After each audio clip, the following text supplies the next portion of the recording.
러시아 우크라이나 전쟁에서 러시아군이 24시간 동안 2,140명의 병력 손실을 기록하며 개전 이래 하루 최대 규모의 전사 상자가 발생했습니다. 이와 함께 기갑 차량과 주력 전차 약 90대가 파괴되거나 유기되었고 대대급 지휘소 3곳이 타격을 입어 마비된 것으로 확인되었습니다. 이번 수치는 통계적 오차 범위를 완전히 벗어난 것으로 사상자 발생 곡선에서 구조적 단절이 일어났음을 보여줍니다. 단일 전술적 실패가 아닌 전선의 4개 작전 구역에서 동시다발적으로 발생한 결과입니다. 러시아군은 지난 2년 동안 여러 전선에서 고강도 공세를 지속해왔습니다. 군대가 높은 작전 템포를 유지하려면 병력 교대, 장비 보충, 탄약 보급 시스템이 소모율을 감당해야 하지만 올해 초여름을 기점으로 러시아의 군수체계는 세 가지 영역 모두에서 한계에 직면했습니다. 특히 병력 교대 시스템은 2차 동원령 이후 지속적인 압박을 받아왔으며 전방 부대들은 교대 주기 규정을 넘겨 병력을 배치해왔습니다. 이로 인해 숙련된 하사관과 초급 장교들의 손실을 보충대 인력이 채우지 못하면서 부대의 서류상 수치는 유지되나 실제 전투력의 핵심인 전술적 숙련도는 심각하게 저하된 상태였습니다. 장비와 탄약 보급 역시 동일한 압박을 받았습니다. 지난 18개월 동안 러시아의 장비 소모율은 생산량을 웃돌았고 부족부는 소련 시절의 구형 보관 장비를 재정비해 조달해왔습니다. 이에 따라 전방에 배치되는 장비의 노후화와 정비 소요가 급증했습니다. 탄약 또한 우크라이나의 후방 물류기지 타격에 대응하는 과정에서 소모량이 늘어나 전방 공급량이 수개월 전부터 제한되기 시작했습니다. 이번 대규모 손실은 이 세 가지 취약점이 누적된 상황에서 러시아군의 구조적 약점을 정밀하게 파악하고 다발적 압박을 가한 우크라이나군의 작전 템포가 맞물리면서 발생한 결과로 분석됩니다. 24시간 동안 진행된 우크라이나군의 작전 과정에서 러시아군 전선의 취약성이 그대로 드러났습니다. 당시 상황은 전방선에서 약 8km 후방에 위치한 러시아군 한 프리페어드 대대 지휘소의 실제 교전 기록을 통해 명확히 확인됩니다. 소령 계급의 대대장이 지휘하는 해당 대대는 상부 연대 본부에 제출된 공식 준비 태세 보고서상 전투 능력 보유 상태로 분류되어 있었습니다. 이 보고서는 대대급의 서류상 병력 수, 장비 수, 탄약 재고만을 반영한 것이었습니다. 그러나 대대장이 파악한 실제 상황은 편제 병력의 70% 수준에 불과한 3개 소총중대, 12대에서 7대로 감소한 기갑 지원 차량, 그리고 그중 2대의 기계적 결함이었습니다. 더욱이 8개월 전 대대의 중추였던 숙련된 하사관들이 전사하거나 부상을 입어 전술적 숙련도가 낮은 대체 인력으로 채워진 상태였습니다. 첫 교전 보고는 당일 오전 5시 40분에 접수되었습니다. 그동안 진행되던 정찰 목적의 소규모 위력 수색과 달리 육안으로도 식별 가능한 대규모 우크라이나군 기계화 부대가 대대의 최북단 소총중대를 공격했습니다. 중대장은 전차와 장갑차, 하차 보병이 유기적으로 협동하는 본격적인 돌파 시도임을 대대본부에 보고했습니다. 대대장은 규정에 따라 연대본부에 이 상황을 즉시 알리고 화력 지원을 요청하는 동시에 제2중대 후방에 대기 중이던 단 하나의 예비대 소대를 전방으로 투입하기 위해 출동 준비를 명령했습니다. 또한 북측 중대의 현재 진지를 사수하며 적의 규모와 배치를 파악하라고 지시했습니다. 하지만 연대 화력조정관에게 전달된 화력 지원 요청은 제때 처리되지 못했습니다. 연대 화력조정관은 이미 이전 90분 동안 인접구역의 다른 2개 대대장들로부터 유사한 요청을 받아 연대가 보유한 포병 화력을 그곳에 전량 투입한 상태였습니다. 화력조정관은 기투입된 화력을 새로운 요청지로 전환할지 여부를 결정하기 위해 연대장에게 지침을 구했고 연대장 역시 상급 부대인 사단사령부와 조율을 시도했습니다.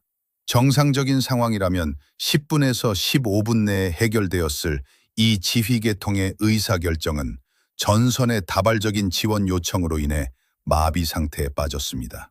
결국 포병 화력 지원이 재할당되어 실제로 포격이 시작된 것은 대대장의 최초 요청으로부터 약 40분이 지난 후였습니다. 그러나 이미 북측 중대는 화력 지원의 혜택을 받을 수 없는 상태였습니다. 우크라이나군의 돌파 작전은 성공했고 해당 중대는 병력의 약 3분의 1을 잃고 적의 포화 속에서 제2중대 구역으로 퇴각을 시작했습니다.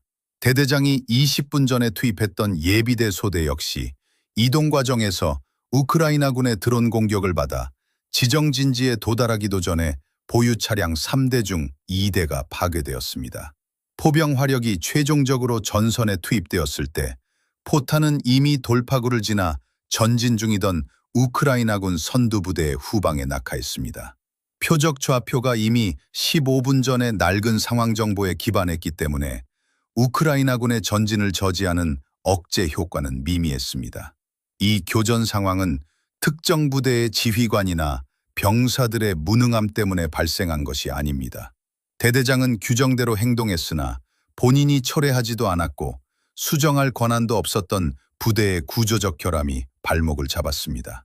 교전 시작 2시간 만에 대대장은 자신의 부대가 상대방보다 절대적으로 약해서가 아니라 지속적인 압박에 효과적으로 대응할 수 없는 구조적 한계의 직면에 파멸해가고 있음을 인지했습니다. 대대장은 잔존 병력을 더 방어가 용이한 진지로 철수시키겠다는 허가를 요청했으나 상부의 철수 승인은 90분이 지난 후에야 내려졌습니다. 이 시점에서 이미 제2중대는 교전 중이었고 제3중대는 붕괴된 방어선 사이로 침투한 우크라이나군 하차 보병들에 의해 고립되어 있었습니다. 2시간 전에 요청했던 철수작전은 통제된 후퇴가 아닌 포화 속에서 각자 탈출해야 하는 상황으로 변질되었습니다. 부대 간의 유기적인 결속력을 상실한 채 감행된 무리한 탈출 과정에서 대규모 사상자가 발생했으며 이 손실은 해당 연대가 24시간 보고주기의 끝에 집계한 당일 총 사상자 수의 대부분을 차지하게 되었습니다. 이러한 대대급의 전술적 재앙이 당일 4개 작전 구역에서 동시에 반복되면서 2140명의 병력 손실과 대규모 기갑장비 파괴라는 결과로 이어졌습니다. 이번 24시간 동안의 교전 결과는 특정 하루의 전술적 패배를 넘어 현재 전반적인 전황의 향방을 보여주는 중요한 구조적 징후를 담고 있습니다. 현재 전선에 배치된 러시아군은 전쟁 초기나 2023년 및 2024년에 대규모 공세를 수행했던 당시의 군대와 다릅니다. 지난 2년 동안 지속적인 스트레스 속에서 작동해온 병력 및 장비 재생산 시스템을 통해 유지되는 군대로 서류상으로는 정상적으로 보이지만 지속적인 압박을 견뎌낼 수 있는 구조적 깊이가 결여되어 있습니다. 러시아군은 그동안 질적 저하를 양적 투입으로 대체하는 방식을 취해왔으며 이는 여러 전선에서 공세를 유지하고 진지를 사수하는 데 일시적으로 기여했습니다.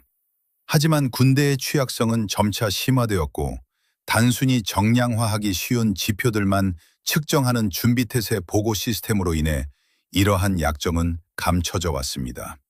이번에 기록된 대규모 사상자 수치는 군대의 취약성이 가시적인 작전적 영향으로 나타나기 시작했음을 보여주는 신호입니다. 최근 몇 달 동안 러시아군 부대가 신규 부대가 아닌 재편성된 부대로 대체되는 비율이 증가해 왔으며 형벌 부대 및 훈련 수준이 낮은 계약직 군인의 작전 투입 비중이 늘어났습니다. 기갑 지원 역시 작전 신뢰성이 떨어지는 노후 장비의 비율이 심화되는 추세였습니다. 이러한 개별 지표들은 종합적으로 러시아군이 군사 분석가들이 말하는 작전적 한계점에 도달하고 있음을 시청자 여러분께 보여줍니다. 작전적 한계점은 군대가 전면적으로 붕괴하는 것과는 다르며 기존의 공세 템포를 더 이상 유지할 수 없어 작전 목표를 축소하거나 무리한 고사를 가속화해야 하는 선택의 시점에 도달했음을 의미합니다.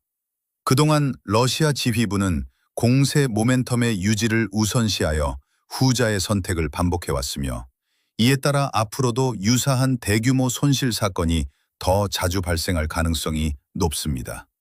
우크라이나군 역시 러시아군이 재생산 시스템을 가동해 전투력을 회복하지 못하도록 다발적인 전선에서 지속적인 압박을 가하는 작전 개념을 적용하고 있습니다.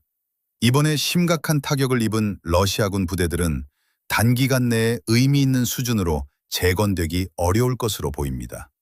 서류상으로 병력 수치는 몇 주 내에 다시 채워질 수 있으나 파괴된 전술적 숙련도와 부대의 결속력은 작전적으로 유의미한 시간 내에 회복될 수 없기 때문입니다. 이번 교전은 러시아군이 작전적 한계점에 직면해 있다는 사실을 더 이상 감출 수 없음을 증명하고 있습니다. 뉴스 채널 구독을 통해 향후 전황의 정확한 분석과 정기적인 보도를 계속 확인해 주시기 바랍니다.